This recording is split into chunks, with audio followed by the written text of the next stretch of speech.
I'm not introducing Carl. No, I ain't giving him my microphone. Every time I give Carl my microphone, I'm done for the night.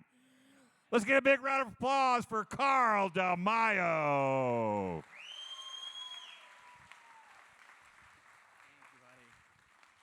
All right, so what we're going to do is I reviewed a bunch of the questions that were submitted before our evening, but there are a couple other questions that I actually heard people talking about during the reception. And so what I'm going to do is invite our panelists up. Let me get out my little cheat sheet here. First, the director and producer, Amanda Milius. Come on up. Producer John Eisenman, John, and conservative commentator Mike Cernovich. Mike, where are you?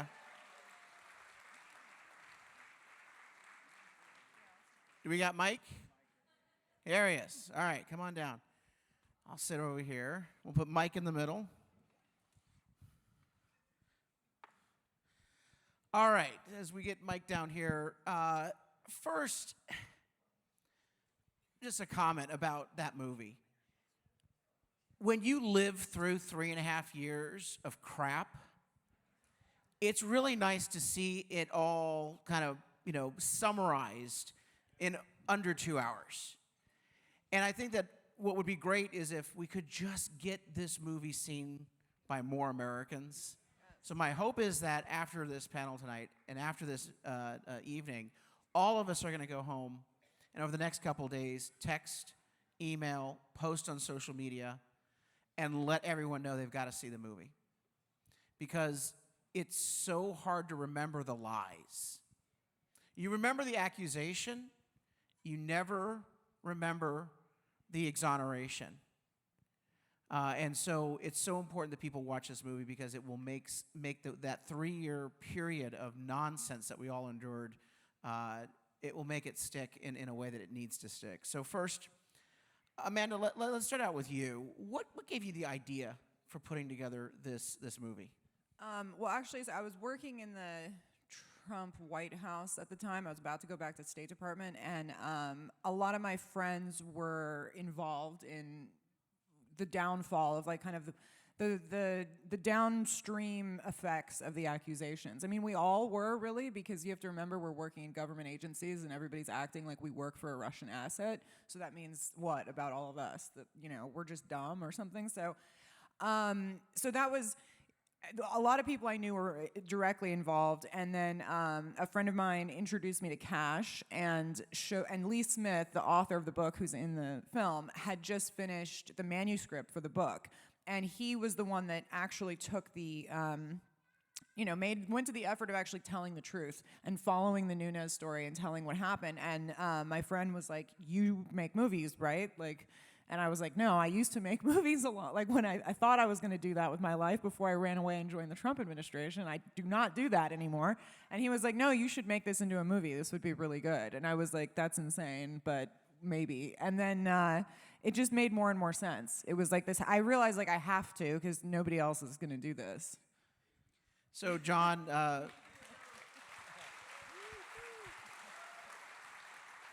John, part of the role of a producer, I know that you and Amanda both are producers on the movie. Part of the role of a producer is you got to go out and you got to find the money, you got to find the backing, the support. You have to figure out the scheduling and get a movie made on time and on budget.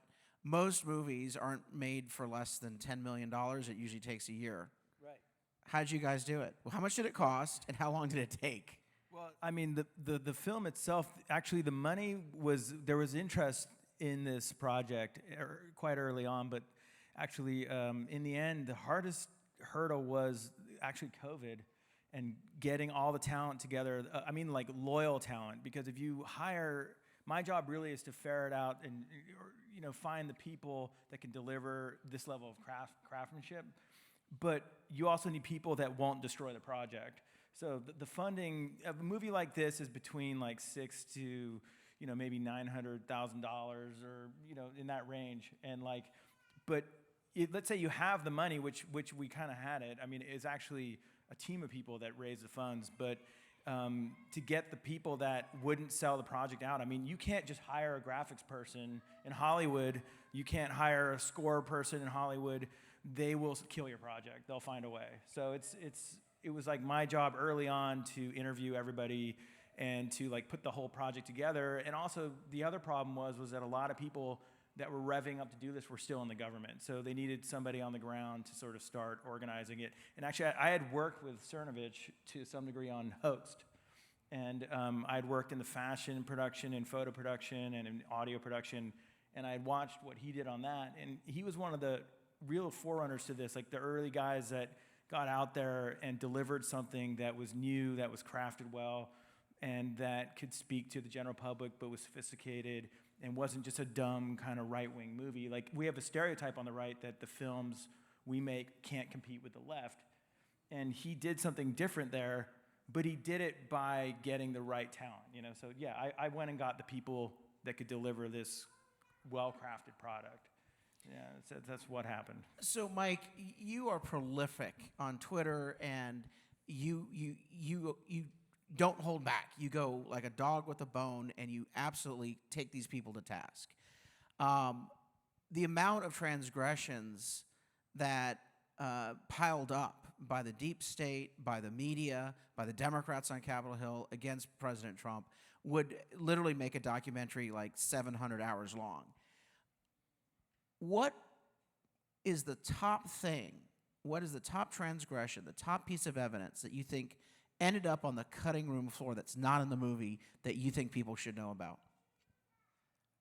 That's tricky because I watched earlier cut. I would say that the Schiff memo that was used to debunk the Nunes memo being completely obliterated by the Mueller report, it might have been in there, but that to me is, it's just over, right? Because remember, the Nunes wrote the memo, and then Schiff, he says everything that's in the film, and then the Schiff memo comes out, and then so that therefore becomes the narrative, and then the Mueller report and the IG report, of course, where you showed people committing perjury in the FISA warrant applications and fabricating evidence comes out, and to me that nuked everything, because it goes beyond just the accusations of Trump, but it goes to the current head of the House Intelligence Committee right now, Adam Schiff. Yeah. So let's go through each of you on this. The number of crimes that you did chronicle in the movie, crimes, or I'll be very generous, I'll say breaches of integrity and professional standards. No, they were crimes. Because there were crimes. There were actual There were crimes. crimes, and there were breaches of integrity and professional standards. You've got the Comey leaking of his notes, which is at least a breach of professional standards, if not a crime. It's illegal. It's illegal.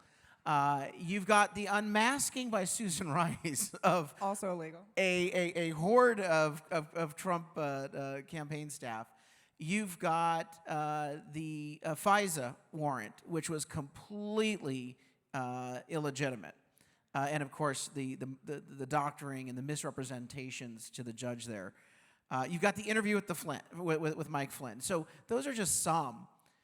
What do you think, if you could pick out one instance, one transgression, one illegal act, what is the smoking gun? What is the most damning thing? And I want to go through each of you on this. What would be the worst transgression, the worst breach of law or official standards? Each of you could do your own, by the way. No, we have one in the very first crime would have been the creation of, well, first, I guess if you go back in time, it would have been the commissioning of the Steele dossier by the DNC and the payment to the purposeful hiding where the money came from. So they knew they were doing something wrong. It shows intent, right? But I would say probably the worst one is the deliberate taking out of Michael Flynn.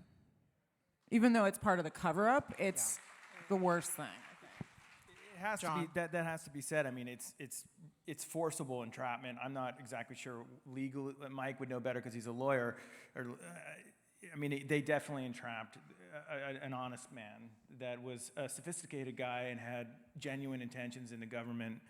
And the truth be told is, that target that was put on Flynn or even on President Trump, it's on our backs too. I mean, this is totally microcosmic, this film, in that, yeah, there's a lot of detail in this film, but they're coming for us. So, I mean, don't think for a second that this isn't happening. They did this to the president. They did this to Mike Flynn. Who else are they going to do this to? And who And that's when they weren't in charge. where does it end? That's the amazing thing that's scary about this is you're like, wow, they're really abusing their power. They weren't even supposedly in power for a lot of this. Watch what they do now. With Merrick Garland, the attorney general we have now, I mean, it's an absolute psychopath you have in there right now, and this stuff's not going to stop. Mike, you obviously have given this some thought. What do you think would be the worst violation, the thing that you'd put at the top of the list is this is the most damning of all the things that they've done that's wrong, this would be the most damning?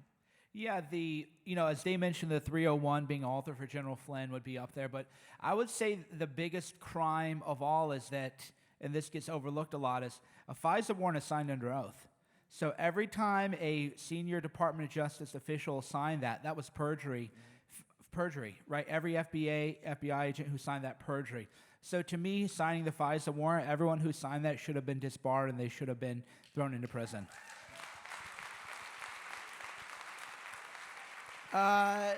So let's talk about what was the biggest surprise, and we're going to go through each of the three of you. What was the biggest surprise in this movie? Amanda, let's start with you. Biggest surprise that you unearthed. I guess to see how similar to what Nunes says and what Jordan says, which is just it's so much worse than we thought. I mean, I was already a fairly intel community skeptical person, but to see that the out of control power, the lengths to which they will go, the fact that there's nothing to check them. Remember, Devin Nunes is the head of the oversight, right, of the Intel Oversight Committee. That means there is no oversight, because what happens when a congressman says, I am overseeing what you are doing and it is wrong and illegal and bad? Then what happens? There's an operation committed against him. He's removed from his position, almost removed from office,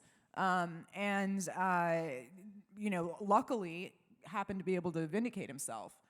It's not like anybody else did that. It's not like the rest of the Freedom Caucus came and defended him until it was clear that he was right. They weren't there until the moment that it was like really obvious they needed to be there. And they have been good since then. I mean, we like the Freedom Caucus, I mean, I think that's really what was shocking is just that we are living in a security state, I'd say, because there is no oversight. Mike, the biggest shocker.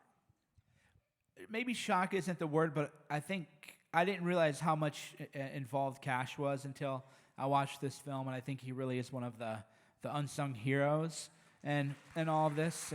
And yeah, his name never really came up a lot when all this coverage was happening, and then I watched the film, and I realized how much of great work he did. So that was a big surprise for me, a pleasant one. John.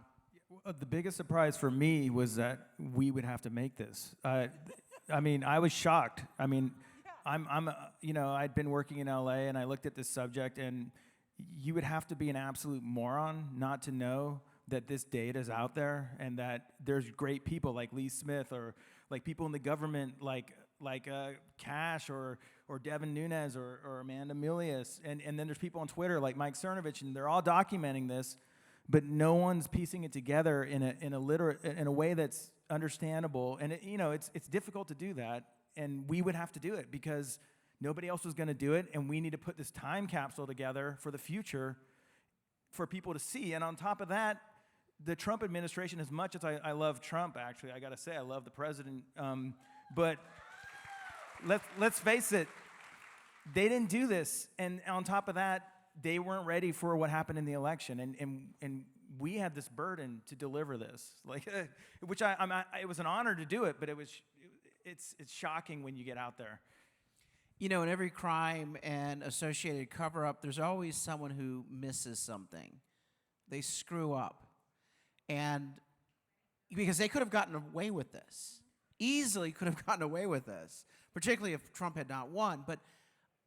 And maybe I'm elevating his role way too much, but what I really was struck by was Ezra Cohen's simple request, which is, hey, it's our first few weeks in office.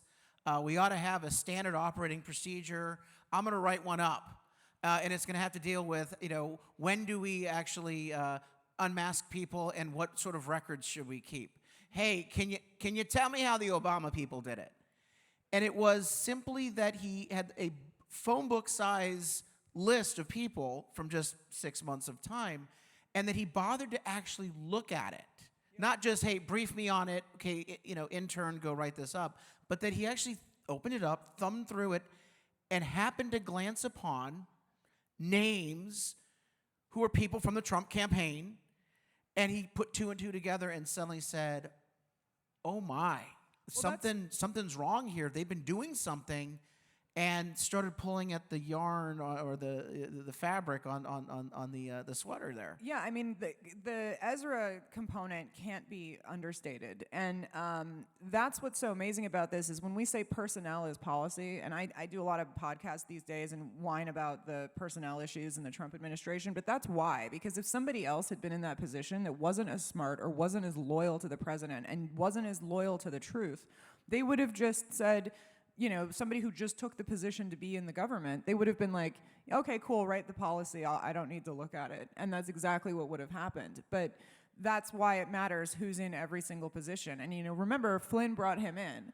And so you're looking at a crowd of people that were then, by the way, persecuted and chased out of the government. Remember what happened to Ezra Cohen is the next national security advisor came in and fired him, along with Rich Higgins, which is two of the greatest people that have ever worked in the NSC. So it's really, it's a deep web. One point go about ahead. Ezra, Yeah. to reiterate, because we've talked to Ezra, the kind of crooks that did this, their worst nightmare, the thing they fear the most is a straight shooter like Ezra Cohen Watnick. And Cash and Devin Nunes, that's something they do not understand, but they fear it. So that's what Ezra was to them. But go ahead. So besides Susan Rice leaving a little diary of all the people that she unmasked, what other slip-ups, what other just kind of happenstance, or they kind of stumbled across a smart person or even a dumb person who kind of figured out where to put it, what mistakes did they make? Because I think that was a key one that led him to then contact Devin Nunes and say, we think something's wrong here. Can you look into this? Do you know what's going on? You were potentially briefed on this, what was going on. And that led Nunes to actually then go and pull more of the fabric, pull more of the yarn from the sweater. Any other big screw-ups, mistakes on their part? Because one little tiny mistake turned this whole thing around. Were there others? Yeah, they would cite, and we talked about this information laundering, they would cite like Michael Isaacoff of Yahoo News in a FISA warrant. And if you know anything about a FISA warrant, you attest under oath that you've confirmed every fact and you have a citation to every fact, and they're just citing fake news in the FISA warrant. They didn't even think, oh, maybe I should just like fabricate a note or something like that. So in a way, that shows how confident they were that no one would ever look at it. That, oh yeah, we'll just cite these hoaxers and conspiracy theorists and load up the document with that, and nobody's ever going to look at it. Yeah, because who's signing off on the FISA after the judge? It's Rod Rosenstein, who's perfectly happy to do so. It's the arrogance is the other big mistake. The arrogance to do this at all. From my perspective, I don't want to sound so dark up here, but I'm not even so sure that they made any mistakes because they got away with it in a sense. And now we're looking at, I think part of the strategy, I don't know where it's organized, was to launch this. And if it didn't get Trump out of the office immediately, they would damage him enough that they could probably cheat in the election by a little bit and win. Yeah, and then do Ukraine, and then they did COVID, and then they did the 6th, and then it's like that's kind of like the. I think it's trajectory. all quite strategic. Well, but anyway, we're gonna get into some of those tangents in a moment, but it was clear they'd never expected him to win in 2016. Well, it's like what Mike says in the movie. We weren't supposed to know. And that's what happened. Yeah. The only reason that we know any of this is because of all the little weird miracles that happened along the way. The president winning the election in 2016, all the little Ezra finding the thing, Devin pulling on the thread. I mean, it's all wasn't supposed to happen. So let's talk about the accountability side. Am I wrong in, unfortunately, concluding none of these people are going to be held accountable? Susan Rice is the current domestic policy advisor. So now she's in charge of America, not just the international affairs. Now she's your domestic policy So advisor. you don't think the accountability Well, unless they're going to drag her out of the White House. 0%. Zero. And culturally, they're heroes to the vast majority of America. I mean, It's sad. It's like they won. People hate it when I say, "Oh, you're whatever negative." No, they just won. They got away with it. All right, so that's what the prediction is now. Is there any recommendation you have on how we can get accountability? Well, like I said, so Lee Smith was one of the first brave people because he documented the truth. Devin Nunes was brave because he said the truth and he allowed Cash to go uncover the truth. We had to be inspired to make the movie and do it. So it's like on every single step, there's somebody who was willing to be courageous when they knew it was going to be bad for them, and that we may not win in a concrete way at the end of the line that they can see. Eventually, you have to imagine a victory. But I think that that's what we have to do, is just remember to not be never say. Don't let anybody convince you to not stand by your beliefs, even if it's unpopular. And I think that if they can do what they did, like I feel like there's so much that we can do. And even in a place like obviously California, it's known as a very blue state. It's hard to, people have jobs where they can't, I'm not saying bring your politics to work, but just don't ever let somebody make you tell something that isn't the truth. Mike, is there a possible shot at getting accountability? What would it be? Well, the way I look at it is, we're outnumbered, but we have the truth on our side, and we believe in God, and in the end, humanity always prevails, and hope always prevails.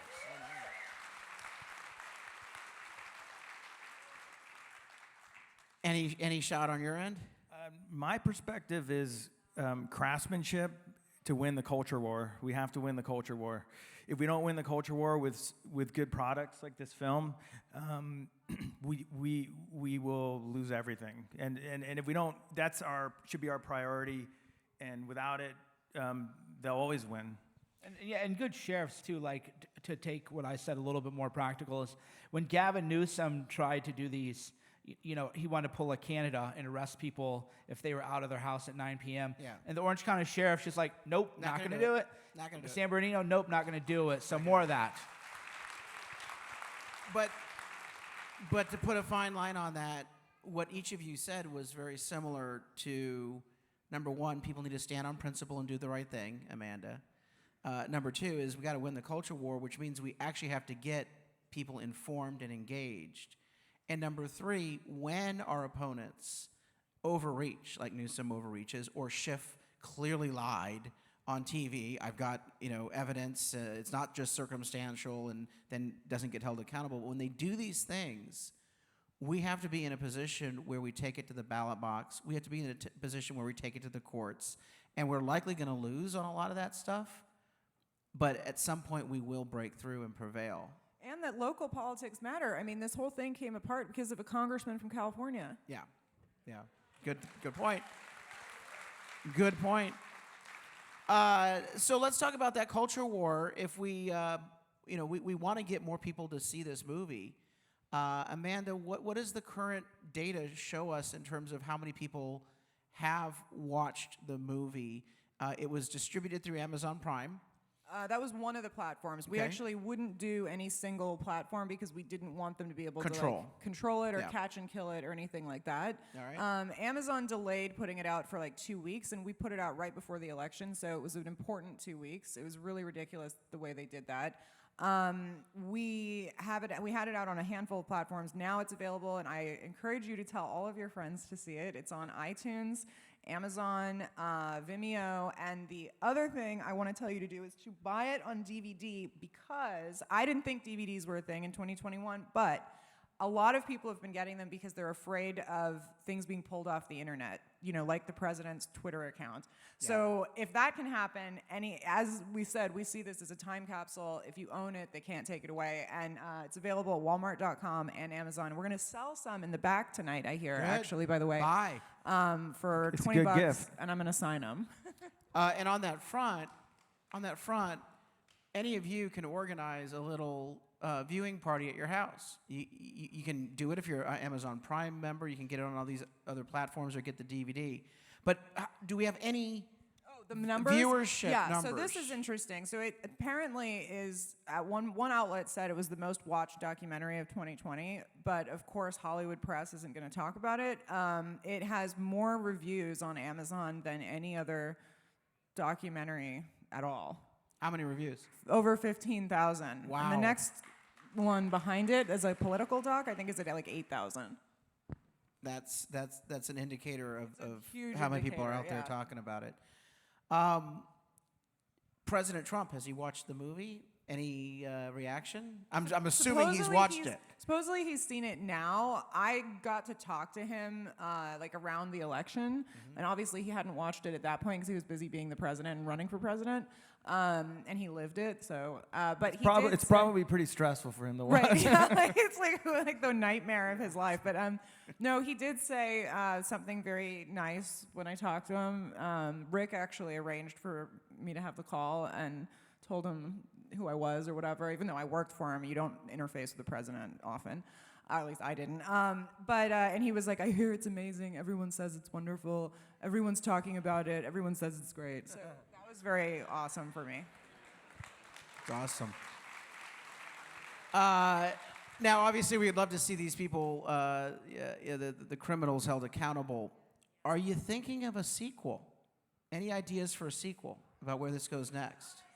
I a mean, good question. Maybe the 2020 the election. sequel, the only thing that would resemble a sequel is like the last year, right? Yeah. 2020 and all of its events are set up by that. But I don't know how to tell people this without bumming them out. But it's like that. That's the end of the movie. Like there's no happy ending. I know there's supposed to be a Durham report coming out, but I don't know how to tell people. But it's like it had a sad ending. Like, and then 2020 happened and we lost. Like, it's not like we're gonna, I mean, I might do it. It's something that, like, when I did this information had been out for like 9 months or so. I like to have a bit of distance between knowing absolutely what happened. I don't want to make any mistakes. Nothing is refutable in this. There's not one piece, and I've got a lot of lawyers to say so, but there is not one shred of anything that's not provable in this movie.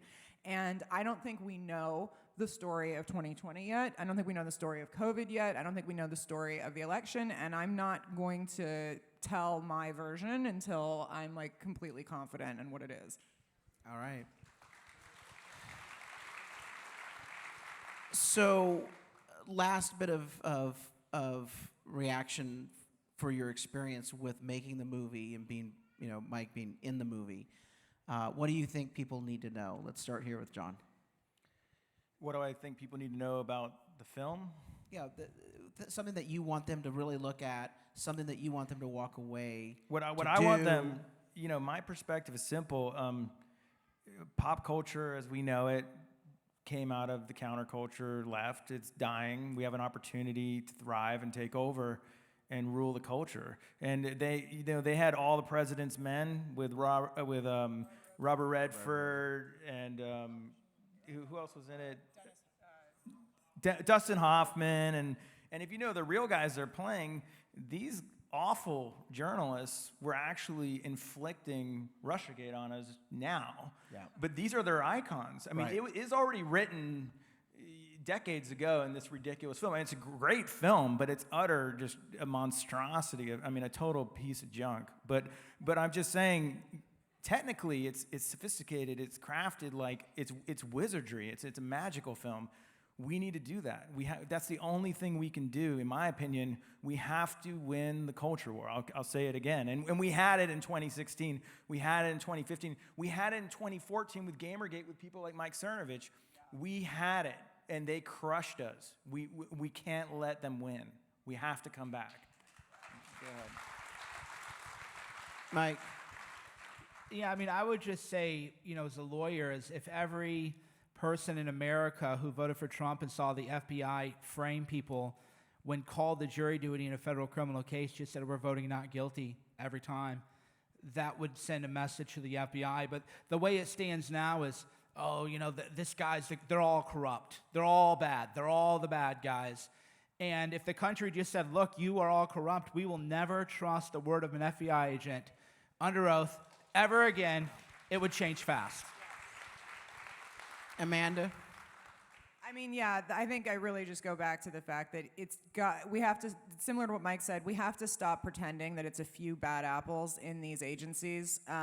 It's not. The CIA is not working in America's interest, neither is the FBI. It is absolutely, they're anti-American organizations that are working on American soil, and until there's candidates that run on absolutely demolishing, not reforming, but gone. The era of them needs to be gone, and actual law enforcement rebuilt. One of the things we talked about last night on this note, not to go on a total tangent, but last night we were talking at the Orange County screening for the gun folks up there, the Second Amendment groups that, like you all, in the Orange County area.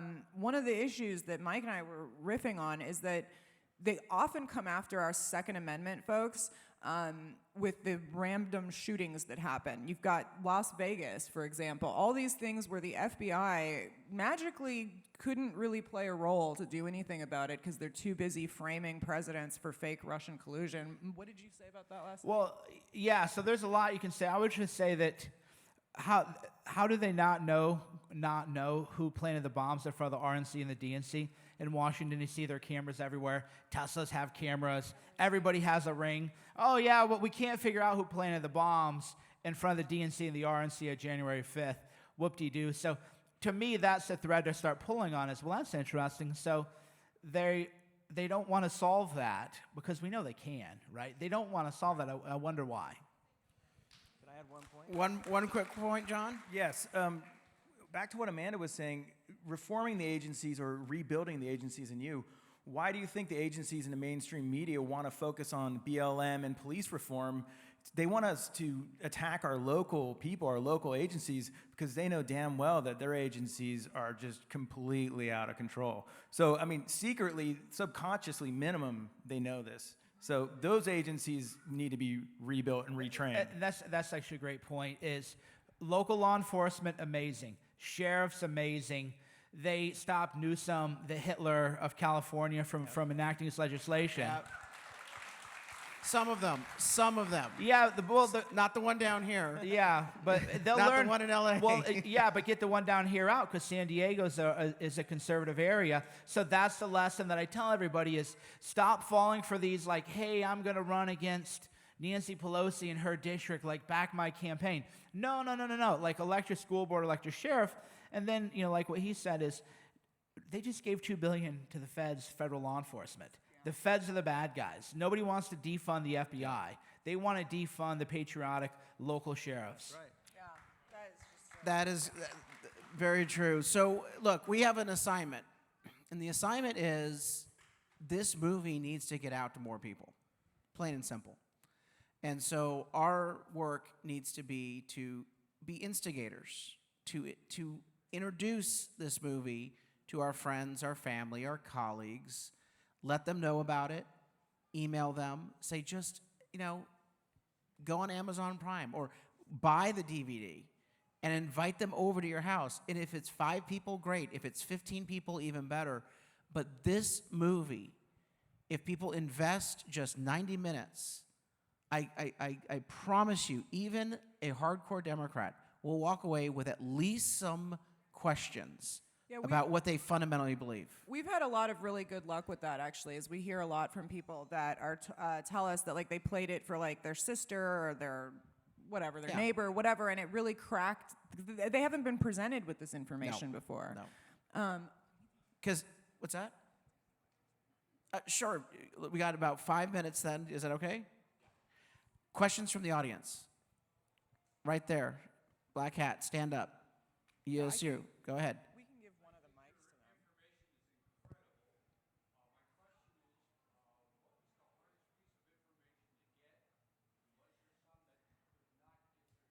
What's the hardest piece of information to get, and what could you not get your hands on?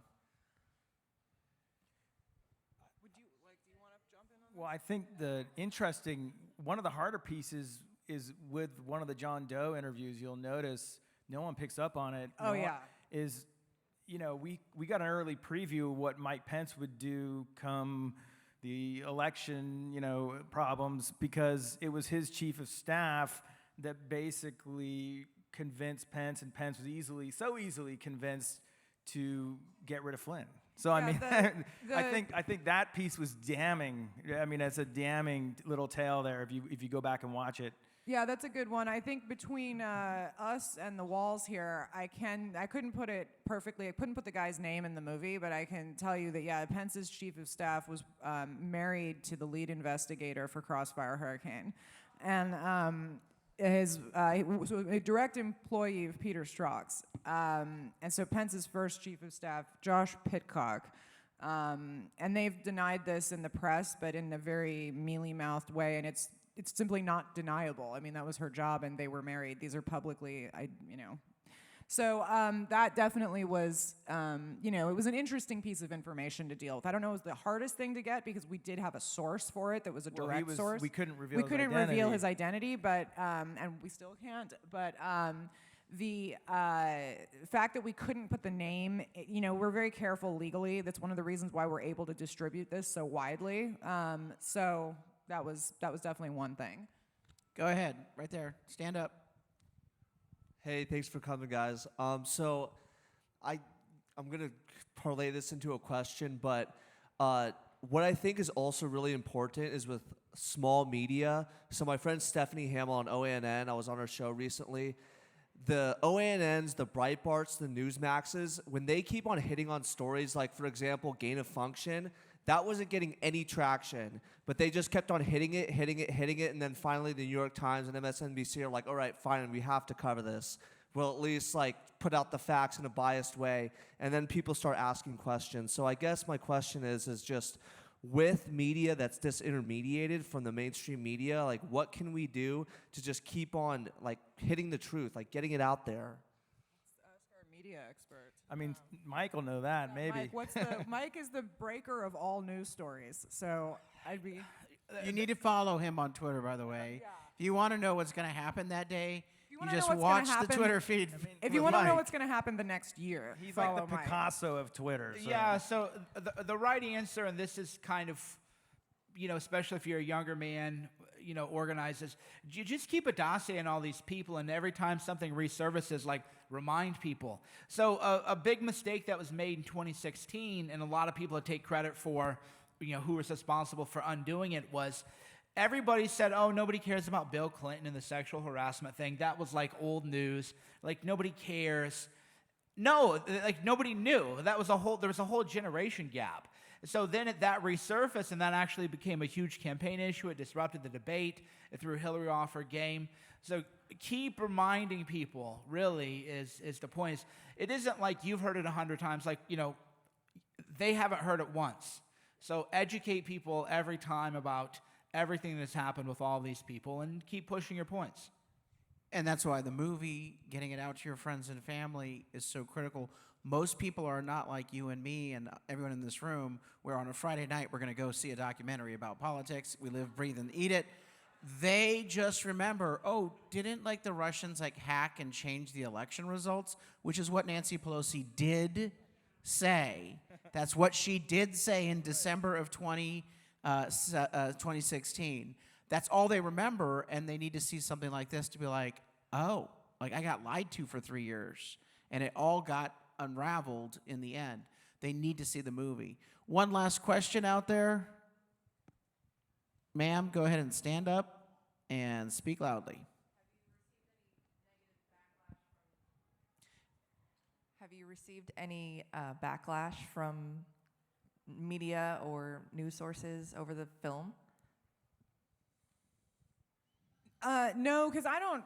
Look, I got such minor stuff. I'm kind of shocked that I didn't get anything worse. And the things that they say about me, I already worked in the Trump administration, so I was already having anxiety about what the press was going to do to me all day anyway. So I was like, what do I care what they say about me making a movie? At least now I can't get fired. So I didn't really care. Somebody compared me to Lonnie Riefenstahl, and I was like, she's a really big deal female director. That's all I'm going to say. Yeah, I mean, they ignored it for the most part, even though, the narrative would be, top documentary of the year, female filmmaker, identity politics, da-da-da-da-da. And no. So instead, they just pretend like, and her father had a Hollywood connection. So it really is like teed up where if we had a press that had any like remote integrity, they would say, oh, this is kind of neat. Hollywood leaves Hollywood, goes to work in the White House, does a film. The film's really good. It's been watched by millions of people. Here's what we don't like about it or what we do like about it. And instead, they just pretended it didn't happen. They want it to go away. I think that there's too much detail and there's too many kind of facts in it that I think they it's don't wanna draw I people's think it's something attention to that it. makes most people uncomfortable. And I've talked to a lot of people left of center, that are some of them have watched it and they're like, wow, I got to say, it's pretty good. Next subject, That's why we need to get yeah. out there to as many people Yeah. as possible. So, couple of homework items. Get the DVD. Make sure you share this on your social media. Make sure you share it on email. It's not going to come up in people's suggestions on Prime because I watch a lot of conservative content on Prime. I had to go search for it and bring it up. So again, I don't trust that it's going to find people. You have to be the ones to say, come to my house. We're going to have a movie night. I want to share this with you. You've got to get your friends. And then with the DVD, the great thing about the DVD is you can loan it out to a bunch of your friends, and then they start holding And you can share it. events Share as it on well. your Facebook. We have a Facebook page, and there's a lot of fun political conversations that go on there that I have no control over. And our Twitter account gets really fiery, and so follow us on all those, and tell your friends on Facebook, tell your friends on Twitter. And the last thing I'll think I'm saying up here is thank you so much for having us and for doing this, Hey. and thank Thank this you, man Mike. right here. Mike Thank you, Mike. Schwartz. And thank Gun Owners Radio and Gun Owners of San Diego. I'm so happy you guys invited us to California. It turns out it is way friendlier and pro-Trump than I had any idea. Thank We're you. fellow Well, dissidents. let's give a round of applause for Thank John you. Eisenman, the producer, Mike Cernovich, conservative commentator and troublemaker, but you need to follow him on Twitter, and Amanda Milius, director. Thank you very much for coming tonight. Thank you. Thank you all for coming. Amanda's going to sign DVDs. Please buy her DVDs. Big round of applause for Carl and the awesome job he did. Thank you all so much to the volunteers that helped out. My beautiful wife, Laura, who's out there working hard. There are more Recoil magazines. You bet. Yeah. Thank you so much.